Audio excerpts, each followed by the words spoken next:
بسم اللہ الرحمن الرحیم ادعونی استجب لکم صدق اللہ العلی العظیم صلوات علی محمد وعلی محمد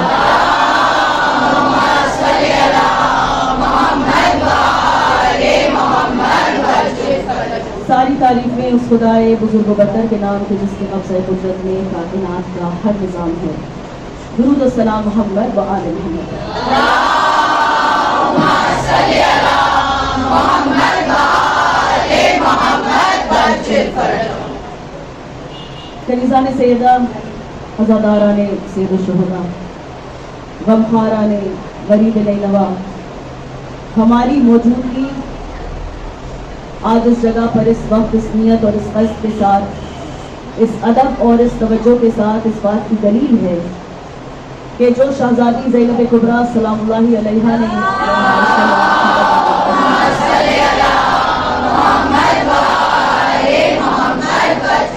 دعویٰ بھی کیا تھا، وعدہ بھی کیا تھا اور اعلان بھی کیا تھا دربار یزید لعنت اللہ علیہ میں کہ جہاں بی بی نے کہا تھا واللہ تو ہمارے ذکر کو مٹا نہیں سکے گا.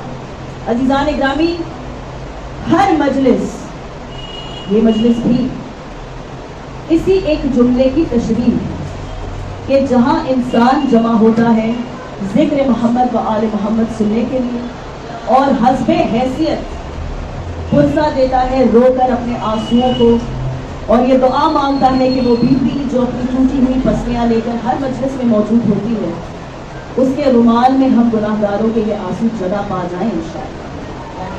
کوشش ہماری یہی ہے عزیزان گرامی، دعا سے آغاز ہے، دعا پر اختتام ہے. یہ سارا کچھ مانگنے کا سلیقہ ہے کہ جو ائمہ معصومین علیہ السلام نے ہمیں سکھلایا ہے. اور عزیزان گرامی، آج میں نے قرآن مجید کی جس آیہ مبارکہ کا انتخاب کیا ہے بہت ہی مشہور اور معروف آیہ مبارکہ ہے، انشاءاللہ کہ سب کو یاد ہوگی. کیا پروردگار کہہ رہا ہے ادعونی استجب لکم، کہ مانگو مجھ سے میں دعاؤں کو مستجاب کرتا ہوں. ہم ہمیشہ یہ سوچ کر دعا مانگے کہ پروردگار اس دعا کو رد نہیں کرے گا.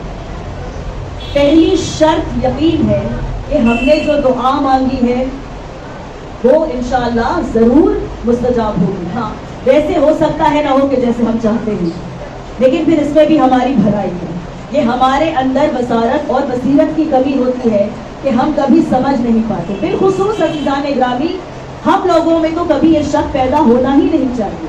ہم لوگوں کو تو کبھی یقین کے علاوہ اور کچھ ہونا ہی نہیں چاہیے، کیونکہ ہم جب دعا مانگتے ہیں تو ہر دعا کے پہلے بھی درود ہوتا ہے، دعا کے بعد بھی درود ہوتا ہے. ہم برکتوں والوں کے ناموں کے حصار میں اپنی دعاؤں کو یہاں سے بھیجتے ہیں. ایسے لوگوں کے نام لے کر بھیجتے ہیں کہ جو اللہ کو حد سے سوا محجوب ہیں. اور عزیزان گرامی، ان میں ہر کوئی ایک ایسا وسیلہ ہے کہ جس کے بارے میں کوئی شک و شبہ انسان نہیں رکھ سکتا. مجھے آپ کو بتانے کی ضرورت نہیں، ہم نہیں جانتے کہ اس تکلیف میں ہم نے کب کس سے کیا توسل کیا ہے اور اس کا کون سا فیض نظروں کے سامنے آ گیا، وہ دعا کس طرح مستجاب ہوئی ہے کہ دل کھل گیا ہے اس کی وجہ سے. عزیزان گرامی، لیکن پھر اس انجمن میں بھی اگر کسی کو باب الحوائج کہا جائے، پھر اس انجمن میں بھی اگر کسی کو اس دروازے کے نام سے پکارا جائے کہ جہاں سے انسان کو اس کی حاجات پوری ہو کے ملتی ہیں، جہاں سے اس کو اس کی تمام دعائیں قبول ہو کر ملتی ہیں عزیزان گرامی، تو پھر اس کے کیا کہنے. ہم اتنے خوش نصیب ہیں، ہم اس قدر خوش بخت ہیں کہ ہمارے پاس ایک باب الحوائج نہیں ہے، ہمارے پاس ایک سے زائد ہے، ابواب الحوائج ہیں ہمارے پاس. ایک باب کی جمع ابواب الحوائج ہیں. اور عزیزان گرامی، ان ابواب کے پاس اور ان کے سائے میں ہم اپنی زندگی بھی کاٹ رہے ہیں اور انہی کے وجود سے فیض ہم اپنی آخرت میں بھی اٹھائیں گے انشاءاللہ. دیکھیے، جو چار مشہور ہمارے عقیدے میں باب الحوائج ہیں، ان کے علاوہ بھی ہیں، لیکن چار جو مشہور نام ہیں وہ کون سے ہیں؟ اب میں ان کی شہادتوں کی ترتیب میں آپ کو بتاتی چلوں کہ جناب مسلم ابن عقیل سفیر حسین علیہ السلام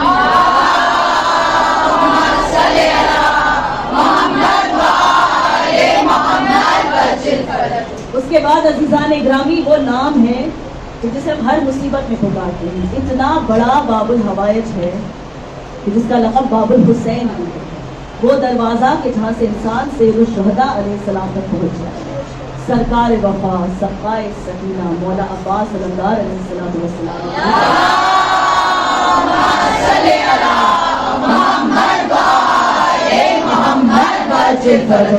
گرامی ایک وہ چھوٹا سا ننھا سا شہزادہ ہے کہ جس کی حاجت روائی ظالموں میں سے کسی نے نہیں کی.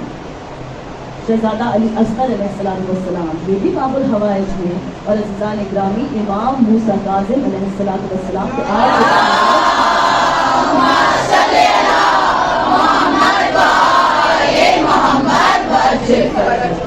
تو عزیزان گرامی آج میرے مولا کی ولادت کی تاریخ ہے.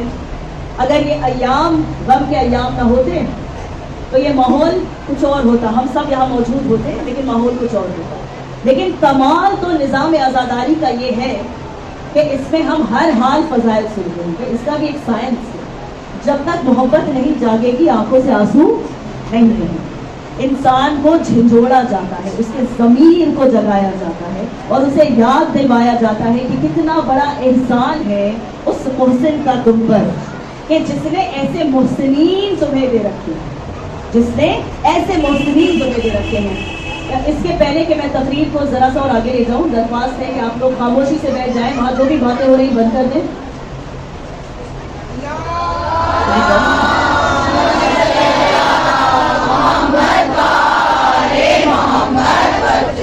بچوں کو خاموشی سے بتلا لیں. اگر گنجائش ہو ذرا آگے بڑھ جائیں. ہو سکتا ہے کہ بعد میں مجلس کے دوران بھی لوگ آئیں اور ان کے لیے گنجائش خدارہ نکال کر رکھی. دیکھیں یہ ایک لمیٹڈ وقت ہے جس میں ہمیں مجلس کو مکمل کرنا ہے انشاءاللہ.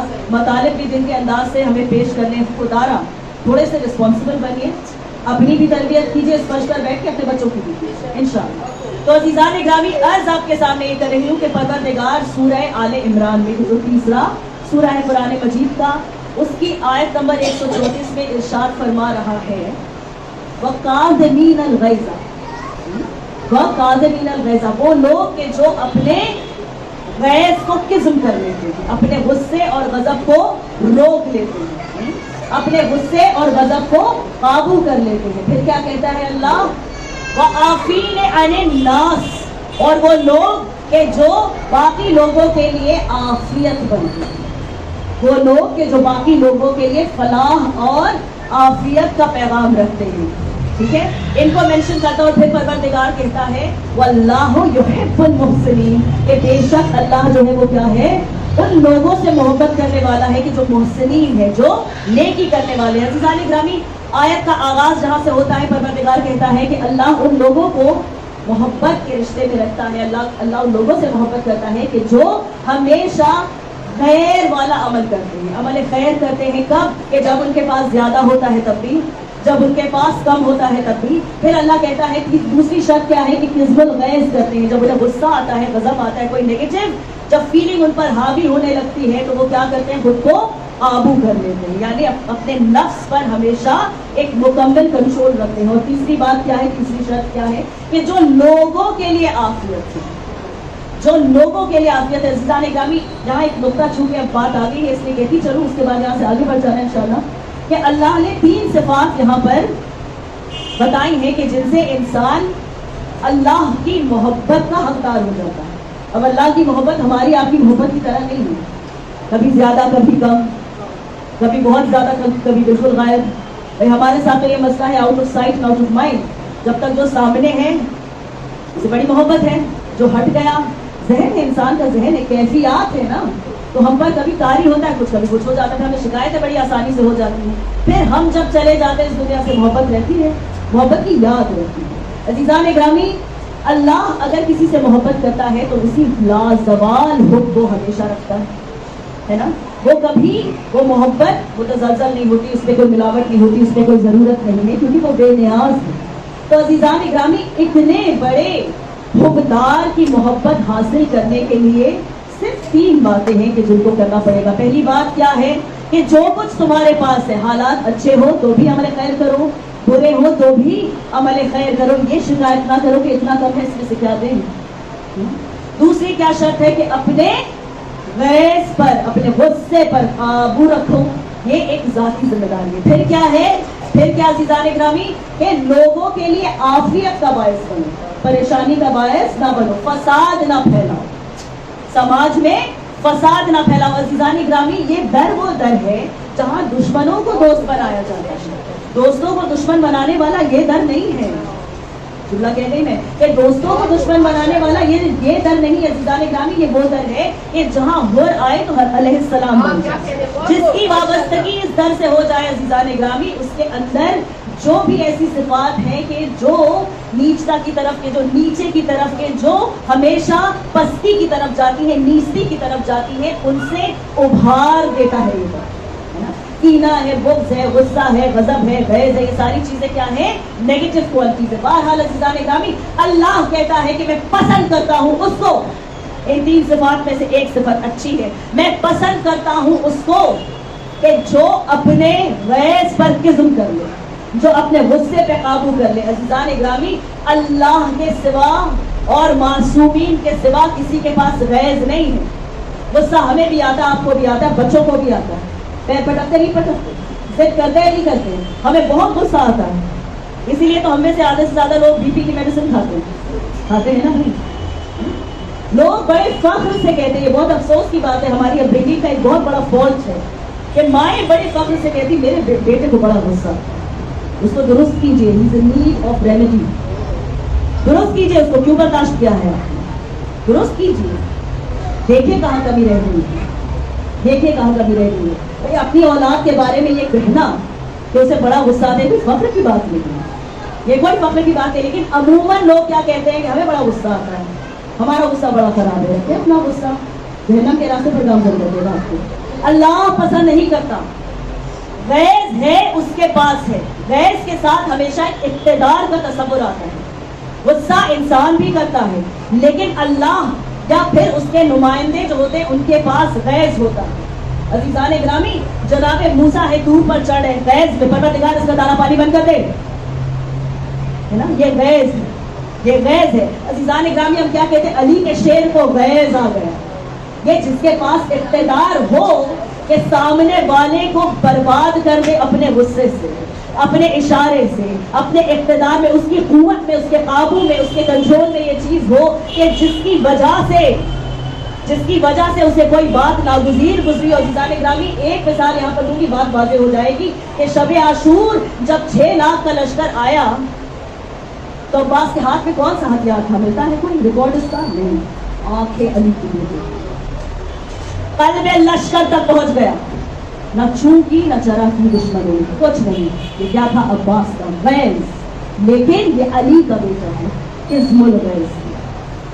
غصے میں میرے مولا نے خندق میں اپنے دشمن کو قتل نہیں کیا، جب غصے پہ ادبی کی میرا مولا اٹھ گیا اس کے سینے سے، ٹہلتا رہا جب تک کہ غصہ ٹھنڈا نہ ہو گیا، عزم الغیظ کیا، عزم الغیظ کیا۔ عزیزان گرامی اللہ نے اس صفت کو اپنے وجود سے وابستہ کیا ہے، کہتا ہے کہ میں رب جلیل ہوں، لیکن جب تم مجھے پکارتے ہو تو میرے ناموں سے پکارتے ہو کہ جو جمیل ہے، مجھے رحمان اور رحیم کہتے ہو، مجھے رحمان اور رحیم کہتے ہو، میرے سافٹ سائڈ کو اپیل کرتے ہو، میرے غصے اور قہر کو اپیل نہیں کرتے، میرے غیظ کو اپیل نہیں کرتے، ہم نہیں کہتے قہار و جبار، ہم تیری عبادت کرتے نہیں، رحمان اور رحیم ہم تیری عبادت کرتے ہیں، تجھی سے مدد مانگتے ہیں۔ تو عزیزان گرامی سمجھ میں آ گیا کہ جس کے اندر یہ صفت ہو کہ وہ قزم الغیظ کر لے تو پھر اللہ اسے بہت نوازتا ہے۔ عزیزان گرامی آج ہم جس کی ولادت پر اس کے فضائل کے ذکر کر کے اسی کی سنت پر عمل کرتے ہوئے سید الشہداء کا پرسہ ان کی مادر گرامی کو دیں گے۔ عزیزان گرامی وہ میرا مولا ایسا ہے کہ جو اس عصمت کے سلسلے میں کاظم کہلاتا ہے۔ ایک درود تو پڑھیں گے،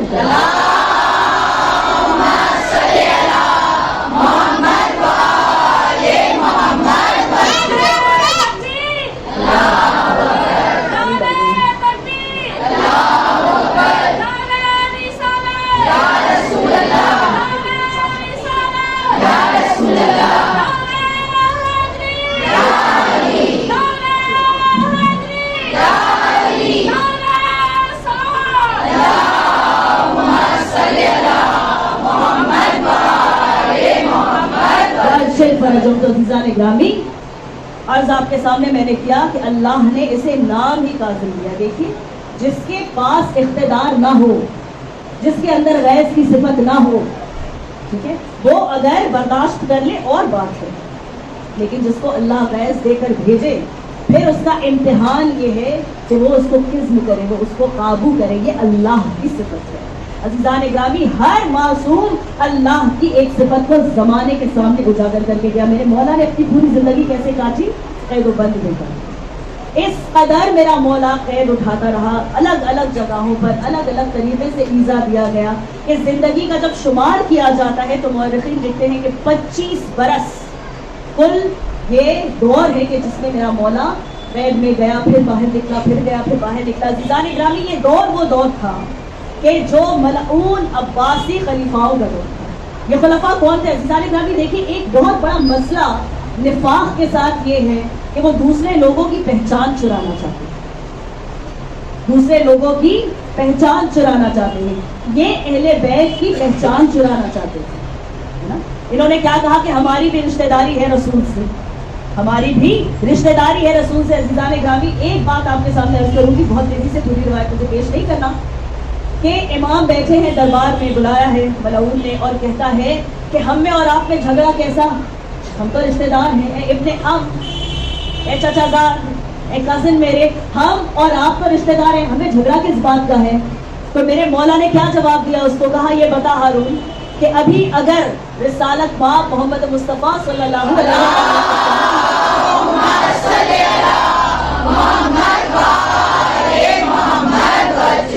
یہاں پر آ جائیں,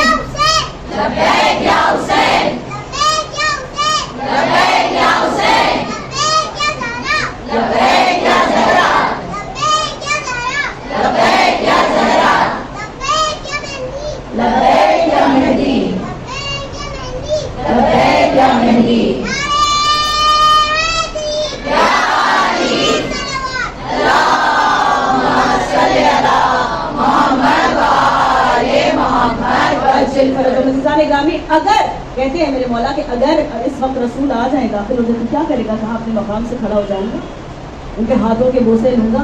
کہا اگر وہ تجھ سے یہ بیان کرے کہ وہ یہ خواہش ظاہر کرے تیرے سامنے کہ وہ تیری کسی بیٹی سے عقد کرنا چاہتے, تو کیا کرے گا؟ کہتا ہے سر آنکھوں پر زہر نصیب. عزیزان گرامی, میرے مولا نے فیصلہ وہی کر دیا.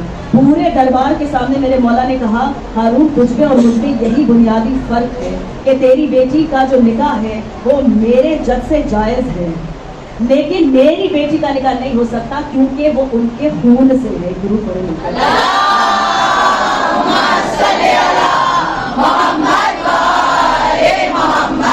تو انہوں نے ہمیشہ پہچان چرانا چاہیے, ہمیشہ خود کو پورٹری کیا, ہمیشہ خود کو پروجیکٹ کیا کہ ہم اہل بیت ہیں, ہمارے ہی پاس یہ تمغہ فخر ہے کہ ہم آل رسول ہیں. اور وجہ مولا کو اس قدر قید و بند میں رکھنے کی یہ بھی تھی کہ اگر ان کے معجزات, اگر ان کی شخصیت, اگر ان کا علم, اگر ان کا اخلاق منظر عام پر آ جاتا, اگر ان کی محبت ویسے ہی رائج ہو جاتی کہ جیسے ہو گئی بات ہے, ساری بھی کوئی روک نہیں سکتا. اللہ جس کو منتخب کر دے اس کی عظمت اس سے کوئی لے نہیں سکتا. لیکن ان کی نجس کوششیں ہمیشہ یہی رہی کہ انہیں قید کر کے رکھو تاکہ یہ تبلیغ نہ کر سکے. ان کی شخصیت کا جو نور ہے وہ زمانے میں عیا نہ ہو سکے. لیکن عزیزان اکرامی, میرے مولا نے تو قید سے تبلیغ کی ہے. میرے مولا نے کیسے تبلیغ کی ہے؟ قید سے تبلیغ کی ہے. دیکھیے چاہتا کیا تھا کہ انہیں ہم بلوا لیں بغداد, وہاں ہم قید کر کے رکھیں, ناآشنا جگہ ہے, لوگ بھی اتنا نہیں جانتے ہیں, سن رکھا ہے, دیکھا نہیں ہے. مدینے میں یہ رہیں گے, لوگ آتے رہیں گے روضہ رسول پر اور ان سے ملتے رہیں گے کہ یہ فرزند رسول ہیں. لوگ آتے رہیں گے, ملتے رہیں گے, تبلیغ ہوتی رہے گی, میرے وہاں لے جائے. عزیزان اکرامی, میرا مولا بغداد پہ گیا, عراق میں تبلیغ ہو گئی. یہاں ان کے فرزند امام رضا علیہ الصلوۃ والسلام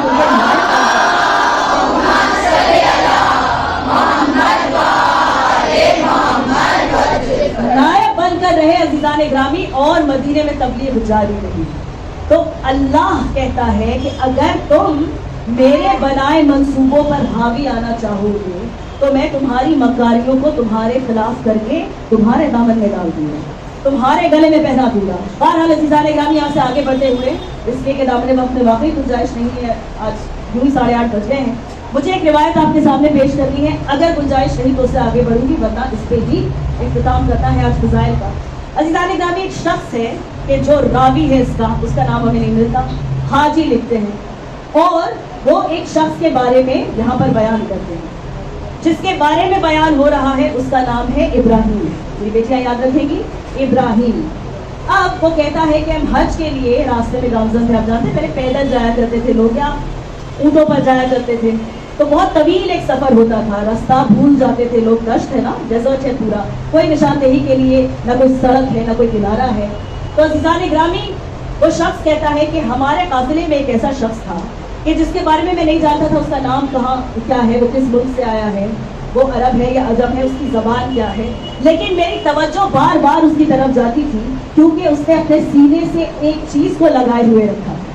کوئی شے تھی کہ جو کپڑے میں لپیٹ کر اس نے اپنے سینے سے لگائے رکھا تھا. کوئی ایک ایسی شے ہے. وہ کہتا ہے, جو راوی ہے حاجی, وہ کہتا ہے کہ بار بار میں اسے دیکھتا تھا کہ وہ جب تھکاوٹ محسوس کرتا تھا, جو بھی کیفیت اس پہ حاوی ہوتی تھی, وہ اس کپڑے کو اپنے سینے پہ مل لیتا تھا. اس کپڑے کو اپنے سینے پر مل لیتا تھا. دیکھیں این آپ کی عقیدے کی بات ہے. علم کا پھریرا لیا, چہرے سے لگایا, ہٹایا اور شفا مل گئی. ایک درود پڑھیں گے.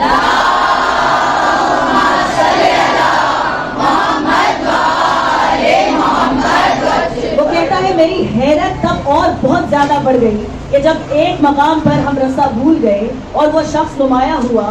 ایک مرتبہ جب اسے یہ احساس ہوا کہ قافلے والے راستہ بھول گئے ہیں, تو اس نے اس شے کو مخاطب کیا جو اس کے سینے سے لگی ہوئی تھی. ایک مرتبہ وہ جو غلاف میں تھا اس کو اس نے اپنے ہاتھ میں لیا. ہاتھ میں لینے کے بعد وہ جو غلاف میں شے تھی اس کو کہتا ہے یا ایھا المبارک, اے مبارک شے ہمیں راستہ بتا. جو راوی ہے وہ کہتا ہے اس کے بعد وہ چیز گویا ہوئی, جو بھی کچھ اس غلاف میں تھا, اس نے فصیح عربی میں گفتگو کی اور کہا کہ یہاں سے چند قدم آگے بڑھو, تیرے سمت کو مڑ جانا مکے کا راستہ وہی ہے. اس سمت کو مڑ جانا مکے کا راستہ وہی ہے. تو یہ حاجی کہتا ہے کہ جب اس نے ہمیں یہ دکھلایا, ہم اتنے حیرت زدہ تھے, اس سے پوچھنا چاہتے تھے لیکن وہ آنکھوں سے اوجھل ہو گیا, وہ آنکھوں سے کہیں چلا گیا, ہمیں نظر نہیں آیا. 3 دن تک غائب رہا, حتیٰ یہ کہ ایک مقام پہ آ کر ہمارا پانی کا ذخیرہ ختم ہو گیا. بہت مشکل, بہت کٹھن ہے یہ سفر. ہمارا پانی کا ذخیرہ ختم ہو گیا. کہتا ہے کہ ابھی ہم اسی ہمامی میں تھے کہ پانی کا انتظام کیوں کر کیا جائے دشت میں اس طرح سے کہ ایک مرتبہ وہ شخص پھر نمایاں ہوا. پھر اس کے سینے سے وہ شے لگی ہوئی ہے, اسے کلیجے سے لگائے ہوئے ہیں, غلاف میں وہ چیز ہے. پھر ایک مرتبہ اس نے اس کو مخاطب کیا, کہا یا ایھا المبارک, پانی کا پتہ بتا دیا. ایک مرتبہ اس شے نے پھر جواب دیا کہ ذرا سا دور جاؤ, ایک پہاڑ پر ایک چشمہ ہے کہ جس سے ٹھنڈا اور میٹھا پانی جاری ہے. یہ حاجی کہتا ہے کہ جب ہم چڑھے ہم اتنے پیاسے تھے, ہم نے خیال نہیں کیا, لیکن جب ہم واپس آئے وہ پھر آنکھوں سے اوجھل, وہ پھر نظر نہیں آتا. عزیزان گرامی, وہ کہتا ہے کہ اسی حالت میں یہ وقت نکل گیا, ہم اسے تلاش کرتے رہے. مکے کے راستے پہ ہم گامزن تھے کہ ہم بیت اللہ کو بھی پہنچے. اللہ ہم سب کو جانا نصیب کرے. عزیزان گرامی, وہ کہتا ہے کہ ہم سب جب وہاں پہنچ گئے, ظاہر ہے بیت اللہ کو دیکھ کر جو کیفیت ان کی ہوئی ہوگی, بالخصوص اتنے کٹھن سفر کے بعد, اتنے خلوص سے جب پہنچے ہوں گے, دعائیں مانگ رہے ہوں گے نا, دعائیں مانگ رہے ہوں گے. کہتا ہے جب ہم طواف کر رہے تھے وہ مرد پھر میرے سامنے آ گیا. اب جو میرے سامنے آیا, میں نے اس کے آستین کو پکڑا, کہا, میں نے کہا بھائی تجھے گھر کا واسطہ, تجھے بیت اللہ کا واسطہ, یہ بتا کہ تو کون ہے, یہ بتا کہ تو کون ہے, اور یہ جو تیرے ہاتھ میں ہے ما حاضر سرو, یہ کیا راز ہے, یہ راز جو تیرے ہاتھ میں ہے یہ کیا راز ہے. غور سے سنیں اس بات کو. یہ راز جو تو نے سینے سے لگایا ہے, جس کو غلاف میں رکھا ہے. عزیزان گرامی, یاد رکھیے گا, جو چیز اہمیت والی ہوتی ہے وہی غلاف میں رہتی ہے. چاہے وہ قرآن مجید ہو, چاہے وہ کوئی مسلمان خاتون ہو, اللہ نے پردے کا انتظام ہی اس شے کے لیے کیا ہے کہ جس کی قیمت ہے, جس کی اہمیت ہے. تو عزیزان گرامی, اب واپس چلے اس بات پر. پکڑا ہوئے کہتا ہے ما حاضر سے, تو بتاؤ کہ کیا پہنچ رہا ہے, تم کون ہو, یہ چیز کیا ہے. اب وہ شخص کہتا ہے سن, میرا نام ہے ابراہیم. کہا اچھا, کہا میں ایک زمانے میں ہارون رشید لعنت اللہ علیہ, آپ اپنے سے ایڈ کر لیجئے گا, ٹھیک ہے, ہارون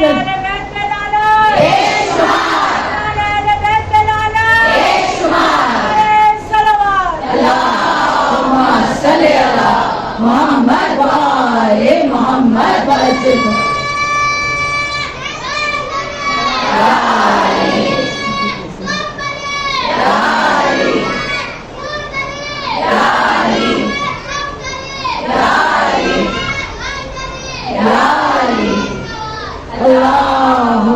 صلی علی محمد و آل محمد وعجل فرجهم. وہ کہتا ہے کہ میں ہارون رشید کے دربار میں کارندہ تھا.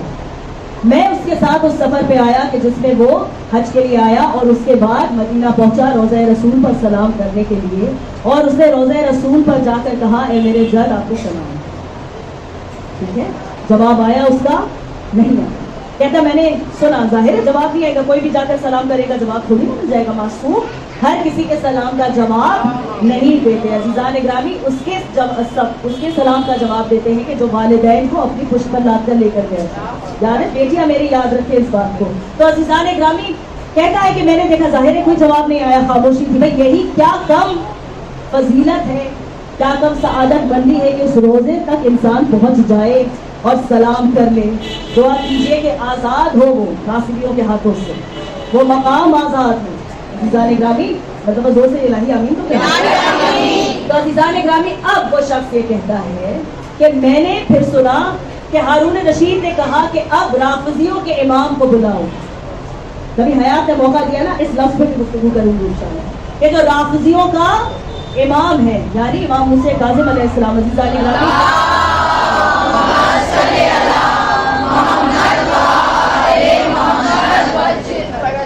اس کو بلا کر لاؤ, کہو کہ ہم مشتاق ہیں اس سے ملاقات کے. عزیزان گرامی امام آئے, اور جیسے ہی امام آئے ایک مرتبہ انہوں نے آتے کے ساتھ ہی روزے پر ہاتھ رکھ کر کہا السلام علیکہ یا رسول اللہ, السلام علیکہ یا ابتا, اے میرے باپ, اے میرے جد, اے میرے بابا ابتا, اے میرے بابا آپ پر میرا سلام ہو. وہ شخص کے جس کا نام ابراہیم ہے کہتا ہے کہ ابھی انہوں نے سلام کیا تھا کہ لہد سے جواب آیا وعلیک السلام یا ولدی, وعلیک السلام یا ولدی. پھر دوبارہ جواب آیا وعلیک السلام یا حجت اللہ علی امتی, اے میرے بیٹے تجھ پر میرا سلام, اے میری امت پر اللہ کی حجت, تجھ پر میرا سلام. ایک درود پڑھیں گے.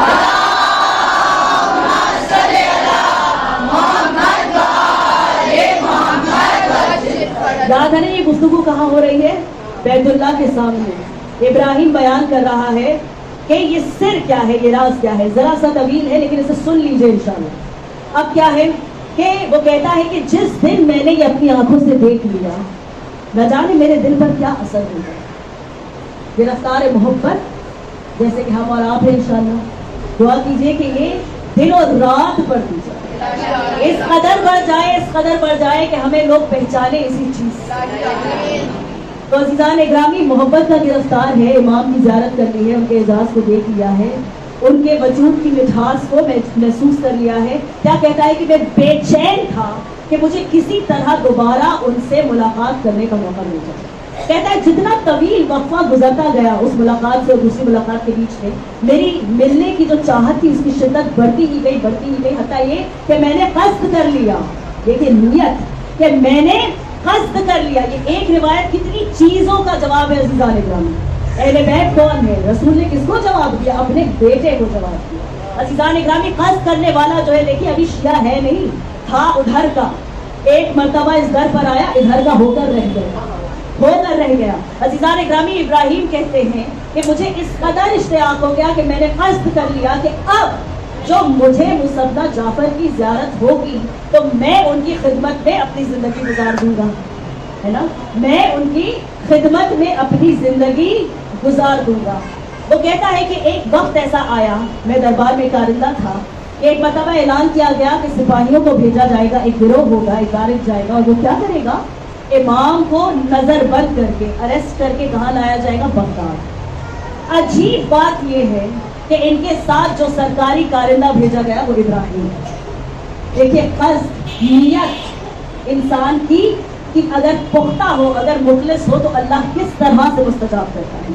ابراہیم کہتے ہیں وہی ہے نا کہ جو نابینا ہو اس کو اور کیا چاہیے بینائی کے سوا. تو عزیزان اکرامی کہتے ہیں کہ جب مجھے مصطفیٰ جعفر کی صحبت اس سفر میں ملی, میرا ایک شیوا بن گیا. دیکھیے ہمارے ائمہ معصومین کتنی آسانی سے لوگوں کو اپنا بنا سکتے ہیں, کتنی آسانی سے. اخلاق ہے ان کا, اعجاز ہے ان کا, ان کی شخصیت ہے, ان کا علم ہے, ان کا